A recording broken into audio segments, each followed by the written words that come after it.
Hello student, good afternoon. Today we will going to discuss next topic in chapter electricity is factor on which resistance of a conductor depend. कि कौन कौन से factor है जिस पे resistance of conductor है वो depend करता है।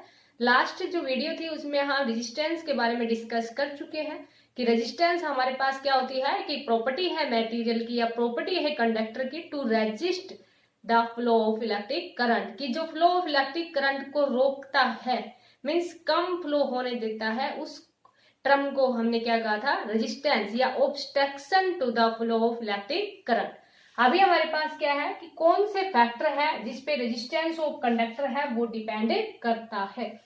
तो जो फर्स्ट फैक्टर है जिसपे रेजिस्टेंस ऑफ कंडक्टर डिपेंड करता है वो हमारे पास क्या है लेंथ, जिसको हम रिप्रेजेंट करेंगे किससे एल से।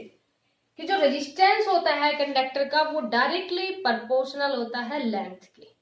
कि अगर हमारे पास कोई भी कंडक्टर है अगर उसकी लेंथ ज्यादा होगी तो रेजिस्टेंस ज्यादा होगा मींस करंट है वो कम फ्लो करेगा। तो रेजिस्टेंस है वो डायरेक्टली प्रोपोर्शनल है लेंथ के ऊपर। यहां से हम क्या कहेंगे कि रेजिस्टेंस ऑफ ए कंडक्टर या आपके पास जैसे कि कंडक्टर की जगह हम मटेरियल कोई भी मटेरियल लेते हैं तो resistance of a conductor is directly proportional to length of conductor. कि डायरेक्टली प्रोपोर्शनल है। डायरेक्टली प्रोपोर्शनल मीन्स रेजिस्टेंस है वो डायरेक्टली प्रोपोर्शनल है लेंथ ऑफ द कंडक्टर की। अगर लेंथ ऑफ द कंडक्टर हमारे पास ज्यादा होगी तो रेजिस्टेंस ज्यादा होगा, अगर लेंथ ऑफ द कंडक्टर हमारे पास कम होगी तो रेजिस्टेंस कम होगा।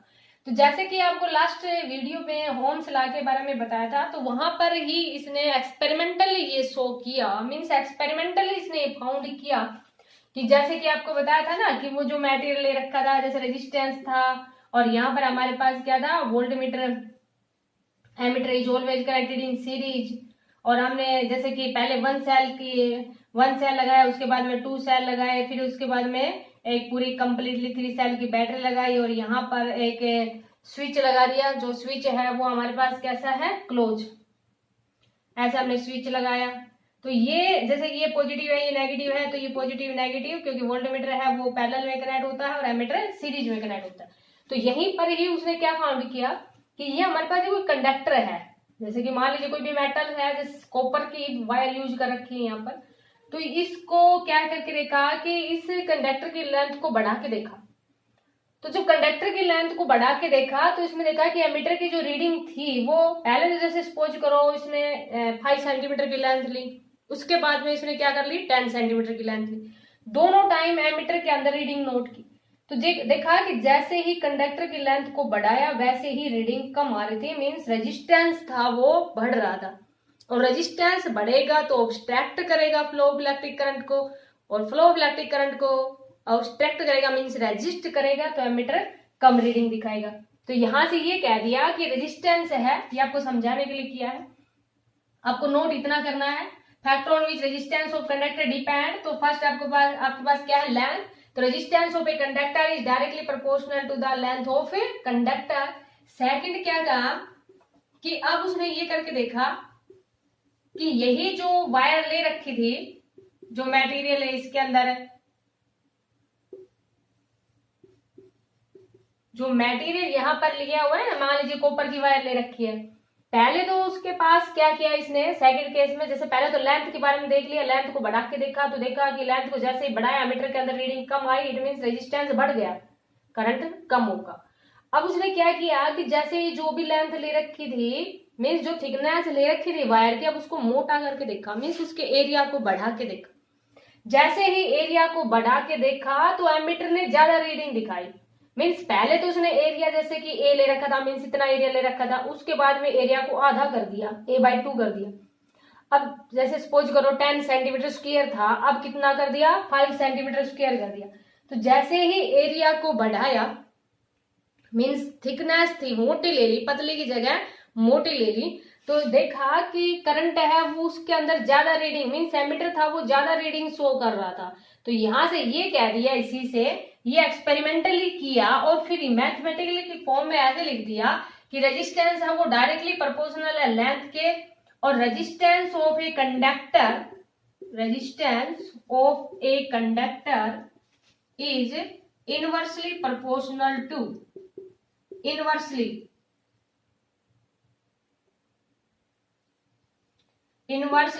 proportional to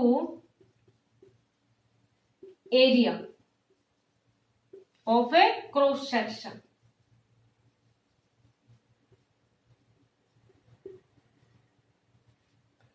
कि अगर एरिया को बढ़ाते हैं तो रेजिस्टेंस है वो कम आ रहा था, मीन्स इनवर्सली प्रोपोर्शनल है।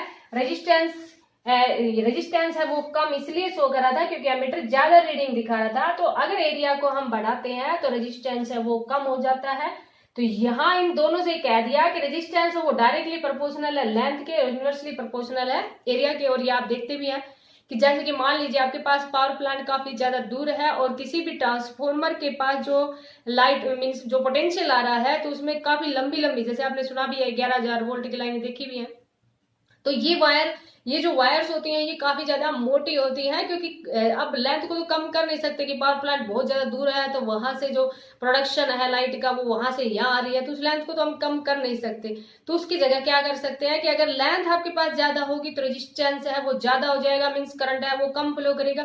तो इसको मिनिमाइज करने के लिए जो वायर्स हैं उनको मोटे ले लेते हैं, मीन्स उनके एरिया को बढ़ा लेते हैं। और एरिया को जब बढ़ाएंगे तो रेजिस्टेंस है वो हमारे पास है कम हो जाएगा, और रेजिस्टेंस कम होगा तो करंट है वो ज्यादा फ्लो करेगा। ये सब आपको नोट कर लेना है।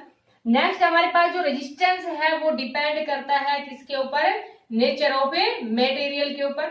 थर्ड पॉइंट में क्या लिख देंगे, रेजिस्टेंस ऑफ ए कंडक्टर या resistance depends on nature of material. Nature of material का मीन्स क्या हुआ यहाँ पर कि जैसे कि सभी के अंदर नंबर ऑफ फ्री इलेक्ट्रॉन है वो अलग अलग होते हैं। जैसे कि कॉपर के अंदर अलग है, कॉपर मटेरियल के अंदर, या silver is the best conductor of electricity बोलते हैं।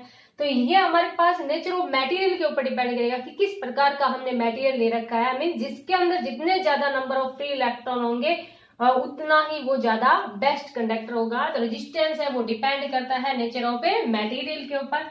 फोर्थ पॉइंट में हम क्या लिख देंगे कि रेजिस्टेंस है वो डिपेंड करता है, रेजिस्टेंस डिपेंड्स ऑन टेम्परेचर, कि रेजिस्टेंस है वो डिपेंड करता है किसके, टेम्परेचर के। और रेजिस्टेंस तो डायरेक्टली प्रोपोर्शनल होता है टेम्परेचर के। As we increase the temperature, यहां पर हम ये लिख देंगे कि as we increase the temperature, कि जब टेम्परेचर को इंक्रीज करते हैं तो रेजिस्टेंस है, resistance of a conductor is increase. अगर टेम्परेचर को इंक्रीज करते हैं तो रेजिस्टेंस ऑफ कंडक्टर है वो भी इंक्रीज हो जाता है। मींस अगर टेम्परेचर को डिक्रीज करेंगे तो रेजिस्टेंस ऑफ ए कंडक्टर है या रेजिस्टेंस है किसी भी मटेरियल का वो डिक्रीज हो जाएगा। तो टेम्परेचर की तो बिल्कुल डायरेक्टली प्रोपोर्शनल है रेजिस्टेंस। अब यहाँ हमारे पास जैसे कि फर्स्ट जो इक्वेशन दी थी वो हमने किसको दिया था, R is directly proportional to length, और सेकंड हमने क्या लिखा था, R is inversely proportional to area. तो वहीं पर आप क्या इसके आगे ही क्या लिख दोगे, from first and second. Resistance है वो डायरेक्टली प्रोपोर्शनल था लेंथ के और इनवर्सली प्रोपोर्शनल था एरिया के। तो यहां से हमने क्या लिख दिया, फ्रॉम फर्स्ट एंड सेकंड, उनके ऊपर नंबरिंग डाली थी फर्स्ट एंड सेकंड। तो from first and second R is directly proportional to L by A. यहां पर इस प्रोपोर्शनलिटी को हटाते हैं तब यहां पर लेते हैं हम रो। क्या बेटा, यहाँ पर ये रो, आर एच ओ, रो, इसको रो बोलते हैं। और इसका रिप्रेजेंटेशन इस प्रकार से होता है, दोबारा देखो ऐसे करके इस तरह से। यहां पर इस प्रोपोर्शनलिटी को हटाया, ये हमारे पास rho is the constant of proportionality and this constant is known as, क्या लिखेंगे इसको, यहां पर ये जो रो है, rho is constant of proportionality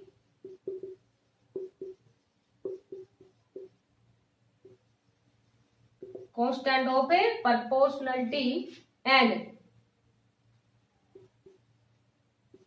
and this constant is known as this constant is known as, दो नेम है बेटा इसके, स्पेसिफिक रेजिस्टेंस, इस कांस्टेंट को क्या कहेंगे, स्पेसिफिक रेजिस्टेंस और रेजिस्टिविटी।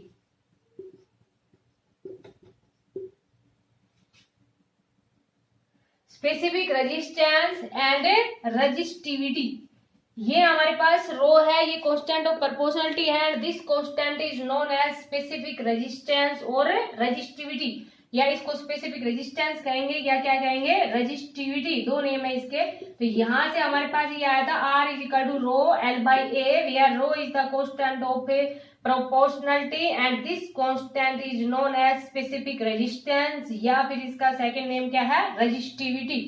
तो यहां से जो रेजिस्टिविटी है वो हमारे पास किसके इक्वल आ गई, RA बाई L के इक्वल आ गई। यहां अगर रेजिस्टिविटी की यूनिट की बात करें, यूनिट्स, तो रेजिस्टेंस की यूनिट हमारे पास क्या होती है, ओम, और एरिया क्या होती है, मीटर स्क्वायर, और लेंथ की क्या होती है, मीटर। एक मीटर से एक मीटर कैंसिल हो गया, तो रेजिस्टिविटी की जो यूनिट है इन एसआई सिस्टम में वो हमारे पास क्या हो गई, ohm metre.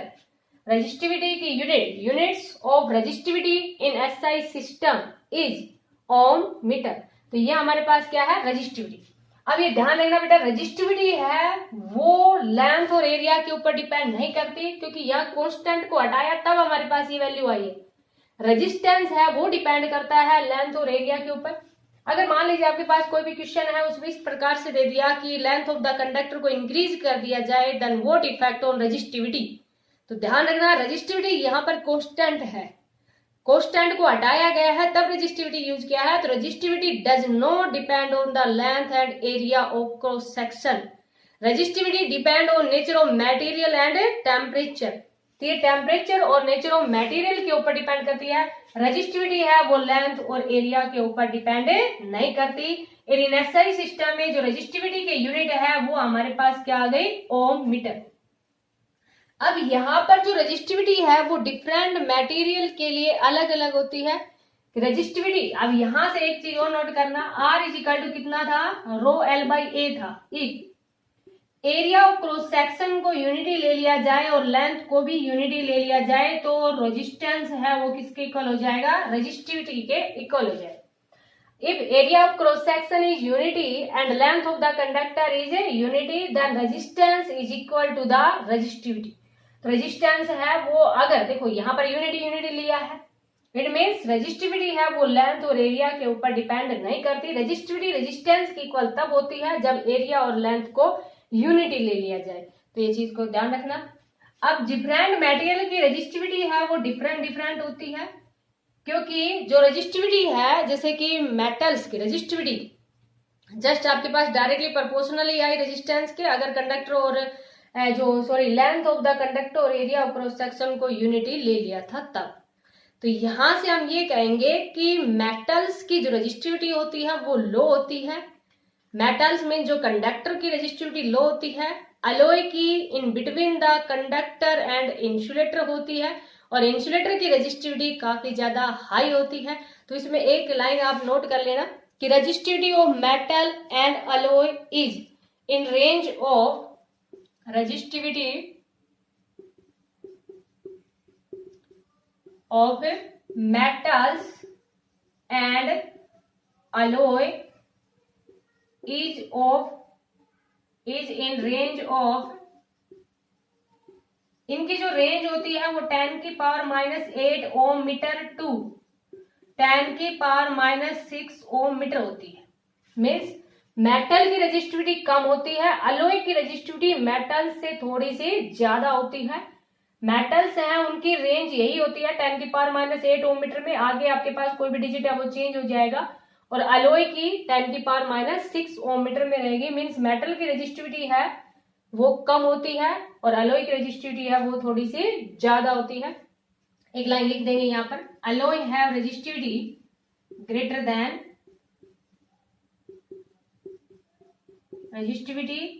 Greater than metals, या हम क्या कहेंगे, कंडक्टर्स। अलॉय की रेजिस्टिविटी है वो ज्यादा होती है, इनकी जो रेंज होती है वो हमारे पास कितनी है 10⁻⁸ ओम मीटर से 10⁻�6 ओम मीटर। जो इंसुलेटर्स होते हैं जैसे रबर है, गिलास है, उनकी रेजिस्टिविटी है वो काफी ज्यादा हाई होती है, 10⁻12 ओम मीटर से 10⁻17 ओम मीटर। तो नेक्स्ट लाइन में हम लिख देंगे कि resistivity of insulators like, rubber ले लिया जैसे हमने, गिलास, paper etcetera, is in range of 10⁻12 ohm meter to 10⁻17 ohm meter। इनकी जो रेंज होती है वो हमारे पास कितनी होती है, 10⁻12 ओम मीटर से 10⁻17, ये प्लस की है वो माइनस की है, ध्यान रखना। तो इंसुलेटर है वो उनकी रेजिस्टिविटी काफी ज्यादा हाई होती है, दे हैव हाई रेजिस्टिविटी, इनकी जो रेजिस्टिविटी होती है वो काफी ज्यादा हाई होती है, इसीलिए इंसुलेटर्स हैं उनके अंदर करंट का फ्लो नहीं होता। तो ये था हमारे पास कि factor on which resistance of conductor depend. तो रेजिस्टेंस ऑफ कंडक्टर है वो डिपेंड करता है लेंथ के ऊपर, एरिया ऑफ क्रॉस सेक्शन के ऊपर, नेचर ऑफ मटेरियल के ऊपर और टेम्परेचर के ऊपर। तो ये आप अच्छी तरह से इनको नोट कर लेना और अंडरस्टैंड कर लेना। Thank you, have a nice day.